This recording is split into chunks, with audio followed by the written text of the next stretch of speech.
Hello and welcome to PR on the Record, the podcast that explores the role of PR in shaping success within the global tech ecosystem. I'm Ariel Shapiro. And I'm Shani Ben-Haim.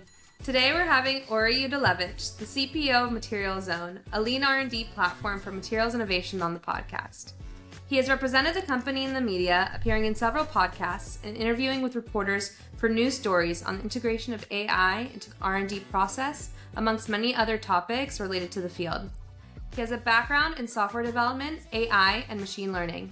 Ori earned his Ph.D. in mathematics from Utrecht University, and before that studied physics and chemistry. He grew up in both Israel and the United States, but now lives in Utrecht, the Netherlands. In this episode, we'll discuss the importance of media training and how to best prepare for media interviews. We'll discuss why clear messaging is key and how to handle tough questions. We'll share practical tips for executives and startup founders who want to build confidence and make a lasting impression in the media spotlight. We hope you enjoy it. Hi, Ori. Welcome to the podcast. Thank you so much for coming and being with us today. Hi Shani. Hi, Ariel. Really nice to be here. Hi. So just so that, our listeners have transparency, Ori and I work together on MaterialsZone's PR efforts. And so he's probably going to share some insights as to how it was, in general and in working with me. So I'm excited to learn from this podcast. But first, maybe if you could share a little bit about what kind of impact PR has been able to bring in for MaterialsZone. Yeah. So again, thank you for having me here. And as Shani said, we've been working together for quite a while, and I really enjoy it. I learned a lot from her. So I'm happy to share it in this podcast. Yeah, so for me, actually, PR was a new thing. We actually started one day when I wasn't so much doing PR, and our CEO back then was kind of overwhelmed by the amount of work he had to do, and they asked me if I can also join the efforts. And I was actually happy to do it. I liked the challenge, and it seemed nice to do other stuff because I usually do product and development. And I feel that it's been very, very impactful to the company in different ways, right? So one way is, of course, the obvious thing is that sometimes we'll have a prospective client come and say, oh, I read about you in this article on cosmetics, for example, or some kind of product release announcement that we do. And that's the most amazing thing, right? Because that's like a direct impact. Of course, there's like the indirect impact, which is harder to measure, that you have more exposure. But I think one of the biggest thing for me is that when you tell the story over and over again into different audiences, then it helps really sharpen the story, right? And when you sharpen the story, it goes also in all directions. So it sharpens the story not only in the specific PR that you're doing, also when you talk to your team, also eventually when you actually build the product, right? It somehow gets in there as well. So yeah, I think it's great. That's amazing. That's really great to hear because you quite never know what's going to happen with your first experience with PR sometimes. But Shani is great, so you know it would go that way.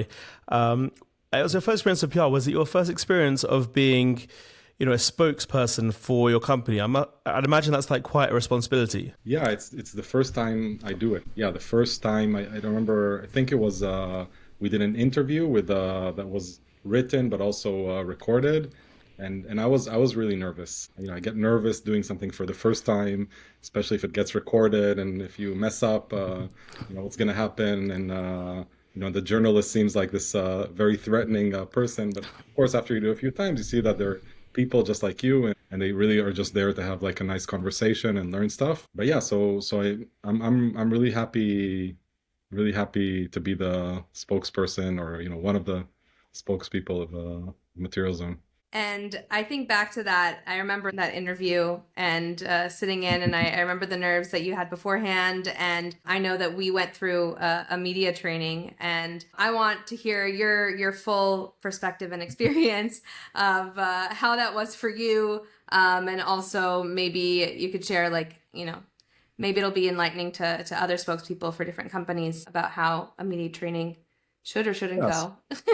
Yeah, so I was impressed again because I had no experience. I didn't know what to expect. I wasn't expecting anything. I was just expecting to show up to the interview, and then suddenly a few days before the interview, I get a kind of a really extensive document from Shani, who did like her homework and prepared me with what does this journal do, some links to other articles they had, So I think that was great, just being able to get to like come prepared, right? Get to know the person that you're going to talk to, read some of the articles that they did.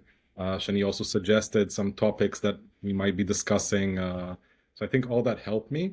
Maybe, one thing that I did learn with time is that over training is maybe too much, because I think for that specific interview, because I was nervous, and because I didn't know how to do it, then I thought, I think we even wrote down like potential answers to questions, and I think then it's hard to be natural in the conversation.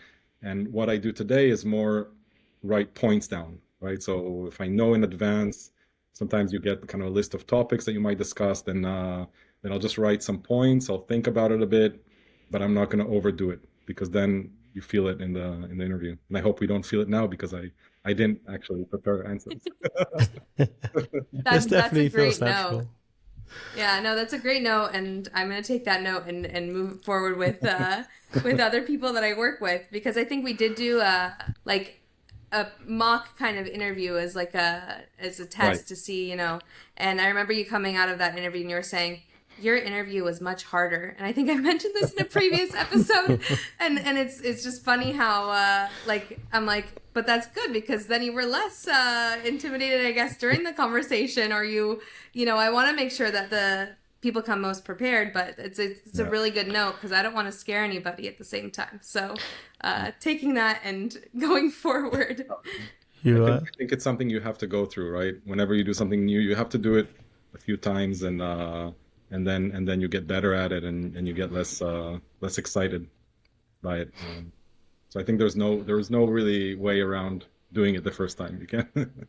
Yeah, you have to kind of get out there and do it. But Yeah. I think the way that you did it is great, because I think the preparation should be tougher than the real interview.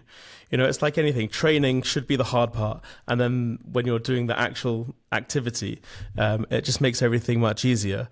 Certainly, I know how sports people work, and I think it just makes it better for Ori and other clients who are going to meet with the media.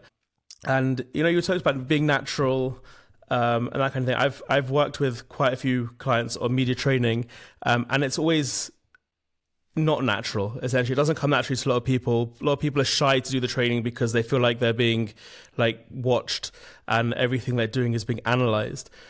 But do you remember if you had initial impression of your media training, or is there anything surprising there? Don't remember it in detail, but I think it's really, again, my experience is mainly with Shani, and I think she comes off as very nice and accommodating and encouraging.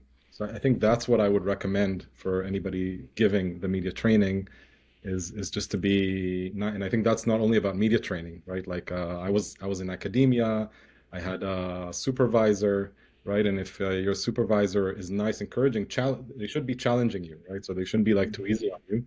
So I think the fact that you gave me a hard time in the first interview, it's not a bad thing. But in the end, you should feel comfortable, right? And so I think that's the main thing.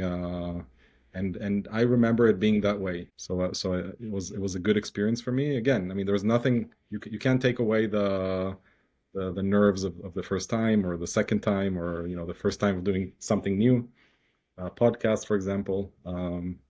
I would say that like my role is to just let the person who's going through the interview know that there's a reason why this journalist wants to interview you, is because you have the expertise in the field that you have, and they want to touch upon that in their stories that they're trying to build in their articles. So it's never about, we spoke a few episodes ago to a journalist, and her name is Rachel, and she was saying that it's not her job to make, our clients look bad, but, there's always that reinforcement that you guys, what you guys are talking about. It's just a matter of letting go of that kind of layer of nervousness, and also making sure you don't say anything that's wrong at the same time. So that's what we're really here for, is to just kind of be able to guide the conversation in the way that's allowing you guys to be a part of the larger conversation. That actually takes me back to, just shifting a bit the story to my PhD defense. So that's exactly like what you described is exactly the feeling I had. I don't think I was ever so nervous in my life as I was before entering. So I live in the Netherlands, and here it's like very formal. If anybody who's listening has been to a PhD defense in the Netherlands, everybody's dressed in these like old school kind of toga kind of things, and the room is very intimidating. A lot of like faces from the 17th century. And then I went in and I thought, I don't know anything, right? I don't know what I can answer, but then once the conversation started, I actually felt really good. Like I ended up just enjoying the whole session. And actually, the best tip I got from the head of department at the time was just enjoy, right? And when he told me that, I didn't know what he's talking about because how can I enjoy it? But actually ended up enjoying it. And I think I'm taking that lesson also for things like media activities. That's awesome. I love that. And I'm going to take that also and hopefully it's okay that I share that story with others and hopefully people will get that story from here. I find, public speaking in general and when I'm training my clients, if there's a topic that you are passionate about and that you know a lot about, it's easy to talk about it for hours. And I think that's what you were just kind of, talking about just there.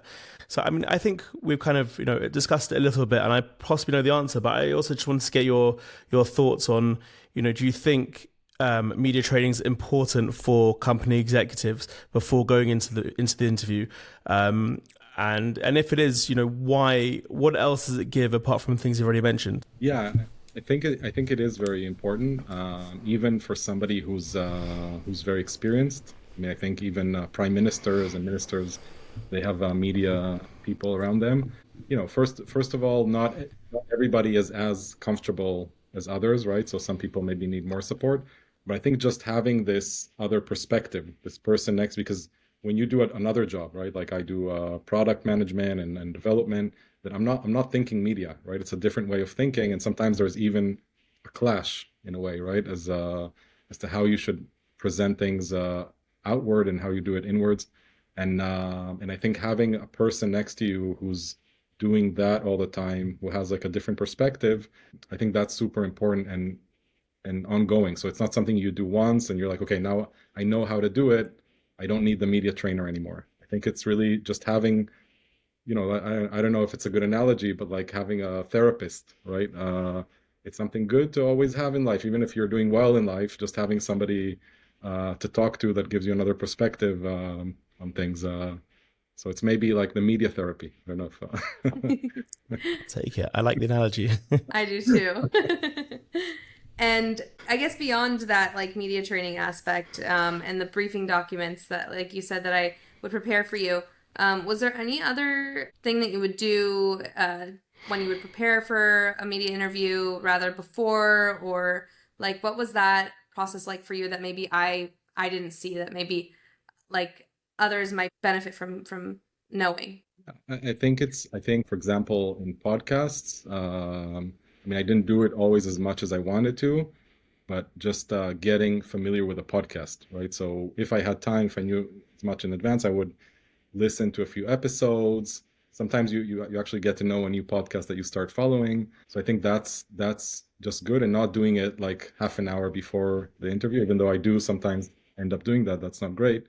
But usually try to, let in the evening, just listen half an hour to an episode or read an article of that person. So I think that's really good, even if it's like not your topic, just to get kind of the feel of how this journalist likes to tell the stories, or just get inspiration.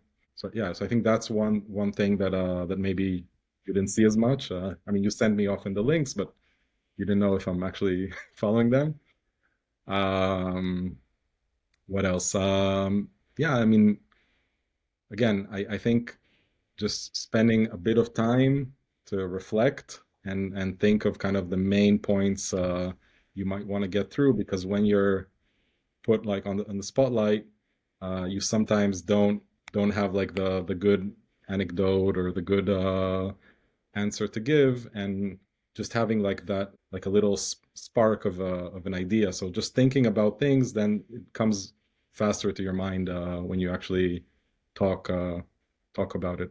So of course, this is all about interviews and right. There's also the PR and media part, which is more written, and that's a different story, right? So I don't know if we're also discussing that, but that's another story, I think. Yeah, there's we had a lot of opportunities for both spoken and like written opportunities in PR. And I often see, and we've talked about the media landscape on mine and Ariel's end has shifted since I've started in this profession, and we've seen, I don't know if you're aware, Ori, but the newsrooms are, unfortunately, there's been cuts and there's not that many people. So then we saw that in real time play out with MaterialsZone, that often, journalists would come back and say, hey, I really enjoy the topic, but don't have time for an interview. Let's get a content piece written. And that was a whole other process as well. Yeah. But Ariel, have you experienced similar things with your clients? In terms of the shift, yeah. I mean, of course, it's obviously much more time consuming to have these conversations than to have someone write answers for you. Although, in written Q&As, I don't think necessarily the answers that you're going to say are changed. You might write them slightly differently to how you talk, but still, from the perspective of the company, it's going to be largely the same, and the reporter gets the same information, hopefully. So it's just really, time savers for them, and more time consuming for us. But, that's part of the gig. And since the start, when you started speaking to the media, with that process that you said of absorbing kind of what the journalist has maybe written or listened to podcast episodes, has anything changed from the start as to where we are now, or has it all kind of stayed the same in terms of experience in front of media interviews as it's grown? Oh yeah, things have changed in terms of course, like what I said before, that the story evolves. Also, the focus I tend to give maybe because you kind of learn from time to time, from interview to interview or from article to article, where you can tell the story better, where you should put more emphasis, what's maybe more interesting to, there's different audiences, right? So in a different podcast or a different journal, you'll be focusing on different things, and you kind of get more experience in identifying that. Yeah, I also feel I have to prepare less these days. Also, writing an article comes more naturally now. Used to kind of really, you probably remember that, like, oh my God, this is so much work, right? And now I know how much work it is. I know also how to approach it more efficiently. I also know your voice better. Over time, we learn more about each other when we're working together, and we learn more about how to work together in a more efficient way. So, learning more about how you like to share MaterialsZone's story, or the particular story that maybe your clients, MaterialsZone's clients are looking for. We work together to craft those kind of key message points. And I think that's a great segue into our next question, which is when you're in an interview with a journalist, do you have any strategies that you use on top of your mind, or have I been able to give you any strategies to be able to stay on message if they ask unexpected questions? How are you navigating that situation? Yeah, so I think that really goes back to preparing well and just having those points that you want to discuss. And because if you get asked a question which puts you like off balance, then it's very hard to answer unless like you have like a clear idea of what you want to say, right? And if you prepare well, then even if you get asked a question which maybe, first of all, okay, let me go one step back. First of all, I think it should never be a problem. That's also something I learned, to say this, I can't answer, or I can't disclose this kind of information. That's okay to say, and maybe at first the instinct is not to say that kind of things, but it's okay, and the people understand that. I think if you prepare well, you'll always have something interesting to say, right? Even if you can't answer exactly that question, there's also always something a bit tangent that can take the conversation to something. It's not necessarily, and you get asked one question, it's not necessarily you have to answer another question, but you just have to learn how to navigate the conversation to a place where you feel comfortable talking. And I think that really goes with good preparation and experience. And, once you've experienced the situation a few times, you know how to do it. Like an example of that is I often get asked about things like security and privacy. right? And those are always tricky questions, right? And you can really get lost in those answers. But if once you think about it a bit, you practice a bit, usually you can tell it very simply and without giving the other person the feeling that you're trying to avoid the answer. Yeah, you definitely don't want to, go down the route of avoiding the Yeah. question, which is why I said, like, oh, I can't answer that, or, whatever. That's a much better way to kind of get around the question. But actually, on that topic, this is going to sound a little bit strange, so bear with me. But my grandfather was an actor. He used to be in the army acting corps, and he loved the limelight. And growing up, he would say, like, if you're in that kind of situation where someone asks you a question in an interview that you're not sure how to answer, just take a second and breathe and pause and just gather your thoughts. Don't rush into an answer because you're a bit flustered and you don't know what to say. And I think that's one of the things that I always say to my clients is just like, take your time. There's no time limit on a pause. Obviously, you don't want to pause for like a minute, but, and it will feel somewhat unnatural to you because in your head, you're thinking, oh my gosh, I have to answer. But to someone else, it will feel like a natural pause. So that's something that I always tell my clients when there's a question that's just like, oh my gosh, like, how do I answer that? Just take a second and think about it. And then you have the answers because you have all the information, at your fingertips usually. You just have to pluck the right information for that answer. But I mean, do you have any other approaches? That's my approach. But do you have any other approaches for, handling those tough questions and not getting flustered? Yeah. No, first of all, I think that's an excellent tip. Just in I'll general. add that to my training, Ariel. There you go. Yeah, and in general, I think that should be the approach throughout an interview, right? You shouldn't like rush. You should just keep like a steady pace, not too slow, but also rush things because give yourself time, right? So yeah, and no, I don't have another here. I'm gonna practice what I just said, and I don't have another idea. Look at this pro. um, so with that like said, and I love that tip, Ariel.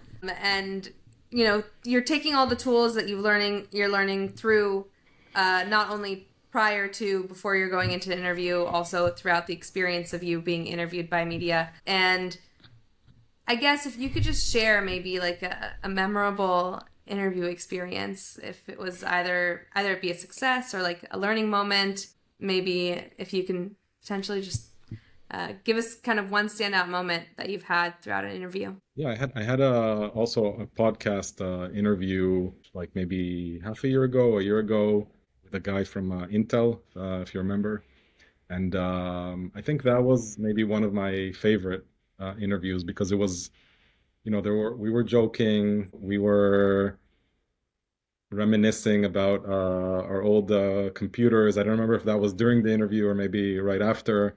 And I think that for me was just I was just having fun, right? I was feeling like I was in a bar with him, and we're just chatting about stuff that we both love. And I think that's something I remember, right? And if you ask me about, that's maybe one of the first ones that come to mind, just because of how relaxed it was. By the way, another nice thing in that situation was that we actually met. Sometimes you don't meet before, right? And with him, we actually met. We had like a small chat before that, and then you really come and you already know the person you're going to talk to. More or less what topics you're going to discuss. So yeah, that experience was really great. I can also share something that I shared with you guys just before the call, which was another memorable experience. Was that I was in another interview, and then the cat in the other room started making a lot of noise, and I didn't know if he was hearing it, but I just couldn't concentrate in what I was saying. I was in the middle of talking, and I started mumbling, and at some point I just had to tell him, we have to stop because I don't know if you hear the cat in the other room, and he actually did hear it, but he didn't want to stop, and yeah, and we just paused and we re-recorded that segment. That's So another funny moment. It's definitely a good example of an unexpected moment, and definitely something I think we should probably add to briefing documents in the future. What to do if your pet starts making noise. Keep your cat in the other room and. Yeah, no, 100%. This has been great. Generally, CEOs, I think, more than VPs of marketing or people who are used to speaking with the media, they often don't want to do it. They're sometimes just nervous about speaking with the media. They're worried that they'll say the wrong thing or that their words will get twisted. If you had one piece of advice for those kind of people, what would it be?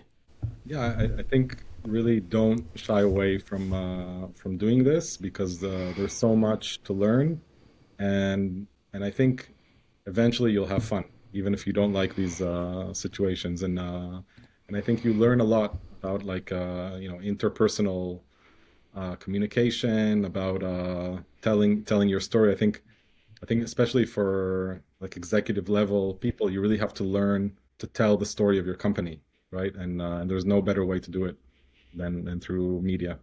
Thank you so much, Ori, for being with us and speaking about your experience. And it was just so lovely to hear from you on this, because when we're working on things and we usually don't have the time to have these conversations. So this is really, really great. And I just feel very excited that you were able to give us your time and join us for this conversation. Yeah, and thank you, Shani, for all the work we've been doing together, and I hope we do a lot more of it. And Ariel, it was really nice to meet you as well, and good luck to you both with this podcast. Thank you so much. Thank you so much. That was our conversation with Ori Yudilevich, CPO of MaterialsZone. We hope it gives you insights from a different perspective, not just the PR professional's point of view, but the point of view of the people we work with and their experiences. And if you're a founder trying to get your startup noticed, a marketer looking to up your PR game, or just curious about the stories behind the headlines, we hope this conversation gave you more of an inside look. Be sure to subscribe so you don't miss an episode.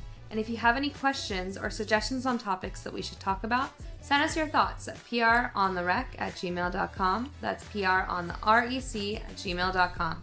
Thank you all for listening. And again, I'm Shani. And I'm Ariel. This was PR on the record, going off the record. See you next time. Bye.